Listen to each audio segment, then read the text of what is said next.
Teknobiyotik TV'den herkese merhaba. Bu videomuzda X570 chipsetiyle bulabileceğiniz en uygun fiyat performans ürünü olan ASRock X570 Phantom Gaming 4 anakarta yakından bakacağız. Bazıları diyebilir ki neden bu anakartı şimdi inceliyorsunuz? Aslında belli bir süredir stoklarda var ve iyi de satıyor. İnceleme sebebimiz yakın zamanda 3950X işlemcimizle AM4 bu anakartla render sistemimizi güncelliyor olacağız. Onun da videosunu kısmetse yakında kanalımızda görebileceksiniz. O yüzden aşağıdan abone olup bildirimleri açmayı unutmayın. Bu anakartı seçme özelliğimiz tabii ki fiyatı ve performansı. X570'e en uygun fiyata sahip olmak istiyorsanız gelişmiş özellikleriyle videomuzun altındaki link sizleri bekliyor olacak. Ben daha önce ürünü açtım video uzun olmasın diye. Çünkü uzun olunca sıkılan kullanıcılar var. Hemen kutu içeriğini göstereceğim. Bir poşetimiz düştü bile. 3 adet M2 ve Wi-Fi adaptörleri için bulunan, eğer opsiyon olarak alırsanız, küçük vidamız var. 2 adet SATA kablosu çıkıyor. ASRock arka plakamız çıkıyor. Her anakartta olması gereken. CD'miz var. Bu CD'nin içinde tabii ki sürücüler var ama videomuzun altındaki linkten ASRock'un sitesinden güncel sürücüleri indirebilirsiniz. ASRock'un gücünü kasanızın içinde taşıdığını gösteren güzel şöyle alüminyum şeklinde fırçalanmış görüntüye sahip ve aşağısı üçgen şeklinde ve ortada Powered yazan, ASRock Powered yazan bir sticker var. Bence bu tarz ürünler sistem toplayınca sisteme bir güzellik katıyor. CD'miz var demiştik. Belleklerin nasıl konumlandığını gösteren, çünkü 4 tane bellek slotumuz var ve üst seviye bir sistem toplamaya aday bir donanımdan bahsediyoruz. A1, A2, B1, B2 olarak bellek gruplarının nasıl yapıldığını göstermiş ve son olarak da dev bir kitapçık var. Bu kitapçıkların neden okunması gerektiğini detaylı bir şekilde daha önce anlattık. O videoyu bu videonun altına ekleriz. Her türlü konuyu burada, soğutucunun montajından tutun da jumper ayarlarına kadar her şeyi, anakartınızla ilgili tüm bağlantıları buradan bulabilirsiniz. Şimdi çokça özelliği olan bu anakartı artık kutusundan çıkaralım. Şu şekilde alt süngerini de alayım. Çünkü alttaki çıkıntılar tutarken bizleri biraz yoruyor doğal olarak. Ve anakartımız karşımızda. Şimdi kadrajımızı biraz daha daraltalım. Sizlerin gözünden anakartımızı incelemeye başlayalım. İlk olarak tabii ki çıkışlarla başlayacağız. Arka tarafı çıkışlarla dolu bir anakart. Bu arada ASRock kalemim de oldukça şık.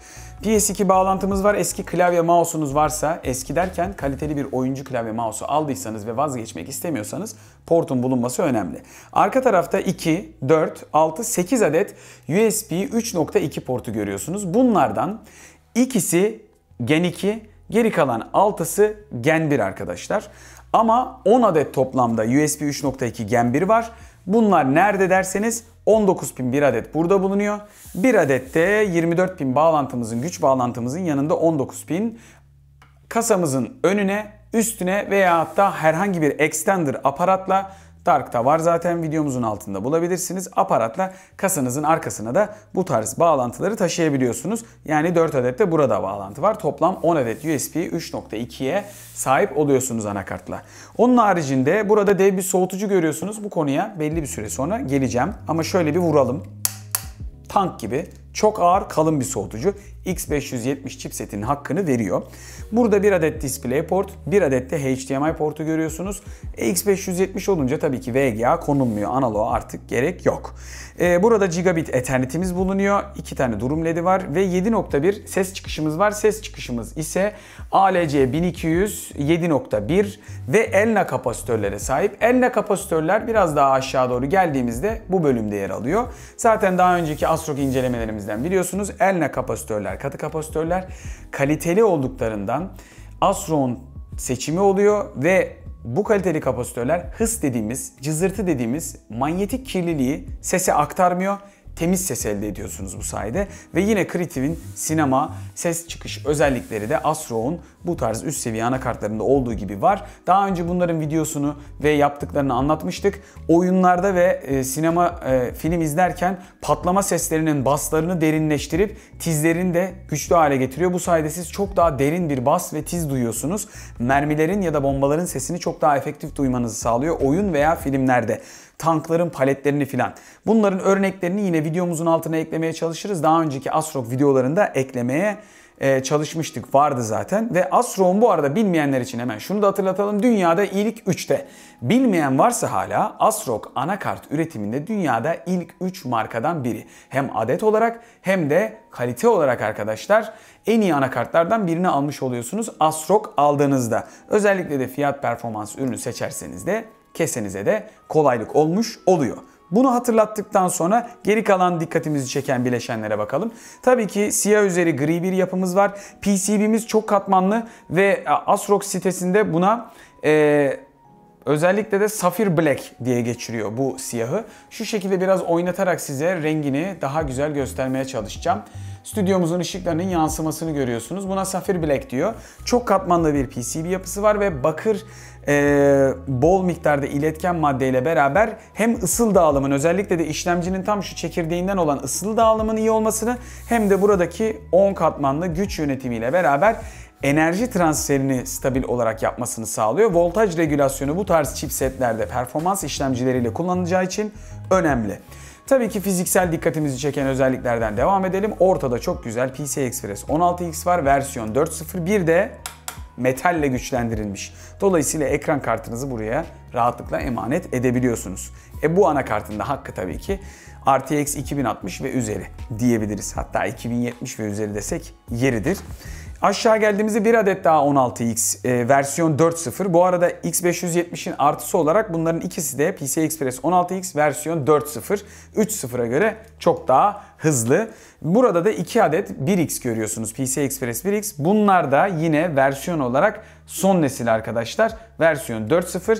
Bunlara extender kartlar, SCSI kartları, ses kartları gibi birçok bileşeni takma şansınız var. Bu arada bu bileşenlerin arasında M2 Hyper olarak 2 tane port görüyorsunuz. Şöyle anakartı süngerden biraz kaldırayım. Ağır olduğu için tek elle tutmak zor oluyor soğutucu. Hyper M2 2 tane slotumuz var. Bunlar da M2 Gen 4 olarak geçiyor. Daha önceki nesle göre çok daha hızlılar. Ben bunlardan bahsederken ekranda teknik özellikler zaten sıralanacaktır. Burada da bir adet Wi-Fi portu görüyoruz. Daha kısa ve video deliği de burada zaten. Tüm videonun başında gösterdiğimiz vida delikleri de burada. Bağlayacağınız M2'ye göre vida delikleri konumlandırılmış durumda. Bunun haricinde 19 pinleri söylemiştik buralarda yer alıyor diye. Bu anakart performans anakartı olduğu için soğutmaya da tabii ki ihtiyacınız var. Bellek performansına da ihtiyaç var. Hemen belleği söyleyelim. 4 adet DDR4 bellek slotumuz var ve bunlar 4066 MHz Plus, yani daha üst hızlara overclock ile çıkabiliyorlar. O yüzden tam bir bellek canavarlı sistem oluşturmak isteyenler için aday. Zaten çoklu çekirdekli bir AM4 Ryzen işlemci kullandığınızda da birlikte ciddi performans verecektir. Bu anakart aynı zamanda Polysync, RGB ve Addressable RGB portlarını destekliyor. Yani eğer ışıltılı bir oyuncu sistemi toplayacaksanız buna da imkanınız var. Hemen belleklerimizin sağ tarafında, yani anakartı şöyle cepheden aldığımızda diyelim, karşımıza aldığımızda sağ tarafta bir adet beyaz port görüyoruz. Bunlar 4 pinli ve RGB. Biliyorsunuz 3 pin Addressable RGB'di, 4 pin RGB'ydi. 4 pin burada bir adet RGB'miz yer alıyor. Hemen anakartı ileri doğru ittiğimizde anakartın altında kalan bölümde bir adet daha beyaz 4 pinimiz var. Bu da RGB ve yanında bir adet gri 3 pinimiz var. Bu da Addressable RGB. Toplam 3 adet RGB ve Addressable RGB bağlantınız bulunuyor. Biliyorsunuz bu arada bu bağlantılar bir kablodan diğerine aktarılarak RGB bileşenler aslında tek porttan bile yönetilebilir yazılım üzerinden. Ama ASRock 3 tane bağlantı vermiş dilediğiniz gibi yönetmeniz için. Bunun dışında söyleyebileceğimiz SATA portları tabii ki. Hemen şöyle anakartımızı kaldıralım. SATA portumuz burada 2, 4, 6. Bir de benim elimin altında olanlar var şurada. 2 adet de burada var. 8 adet SATA portumuz var. Bunlar da SATA 3 arkadaşlar. Yeterince disk slotu olduğunu söyleyebiliriz. Bu anakartın kullanacak kişinin soğutucu kullanacağı aşikar. Burada belleklerimizin hemen üstünde, yani yine şöyle döndürelim daha rahat anlaşılsın. Belleklerin hemen solunda yer alan işlemcimizin üstünde 2 adet port var. Ve biraz daha geldiğimizde güç bağlantılarının altında SATA'ların hemen yanında bir adet daha var. Ve biraz daha karşıya doğru gidiyoruz. PCI Express 16X portumuzun ucunda bir adet var. Ve son olarak da anakartımızın alt bölümünde burada bir adet var. Yani 1, 2, 3, 4, 5. Toplamda 5 fan bağlayabiliyorsunuz. Bunların hepsi 4000 PWM. Ancak bazılarında water pump yazıyor. Mesela burada aşağıdakinde water pump yazıyor. Burada water pump yazıyor. Ve bakalım tekrar burada water pump yazıyor. Yani 3 adet bu 5 bağlantıdan, 5 fan bağlantısından 3'ü sıvı soğutma için daha yüksek amperli güç çıkışı sağlıyor. Bu da sizin eksiksiz bir sıvı soğutma kullanmanıza olanak sağlıyor. Bu arada hala görmemiş olanlar için şu şekilde, gerçi yüksek çözünürlük kayıt yapıyoruz ama anakartımızın buradaki bölümünde bir fan görüyorsunuz. Şu şekilde kalemle gösterecek olursam fanımız da burada yer alıyor. Yani ASRock pasifin yanında, kalın pasif soğutucuların yanında sessiz bir fan ekleyerek de yine soğutmayı güçlendirmiş. Burada bulunan güç yönetim bölümünün etrafında 3 parmak kalınlığında bir soğutucu var. Taş gibi tabiri caizse. Bayağı ağır. Zaten tutmakta tek el zorlanıyorum. X570'in hakkını veriyor. Güç yönetiminin bu şekilde soğutucuya yakın konumlanması da etkili güç yönetiminin stabil olmasını sağlıyor. Bu arada bu tarz PCB'nin kaliteli kullanılması, voltaj regülasyonunun dikkatli yapılması üst seviye ürünlerde önemli. Belleğin overclock'u, işlemcinin overclock'unun stabil olmasını sağlıyor. 8 pin bir bağlantımız var burada. Yani 4+4 pin olarak ve dikkat çeken bir özellik daha var. Burayı belki ayrıca makro olarak yakın çekim yapabiliriz. Şu şekilde anakartı kaldırayım.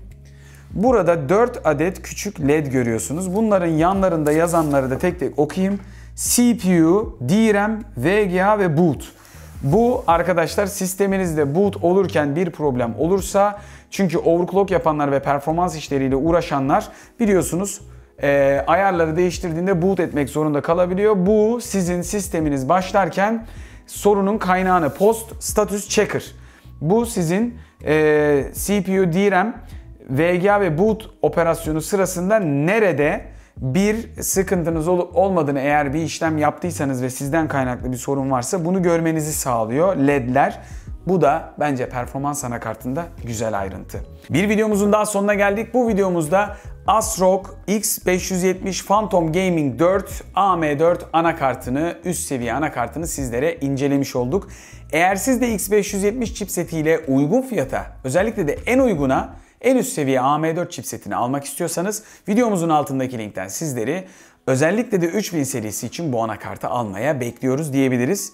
Teknik özelliklerini biliyorsunuz. ASRock markasına hala yabancıysanız tekrar hatırlatalım videonun sonunda. Dünyadaki ilk 3 en büyük anakart üreticisinden hem adet, satış adedi olarak hem de üretim olarak en büyüklerinden birinden alışveriş yapmış olursunuz eğer ASRock alırsanız arkadaşlar. Ve alan arkadaşların da yorumlarını videolarımızın altında bulabilirsiniz. Güvenle kaliteyi uygun fiyata videomuzun altındaki linkten alabilirsiniz. Videoyu beğenmeyi ve paylaşmayı unutmayın.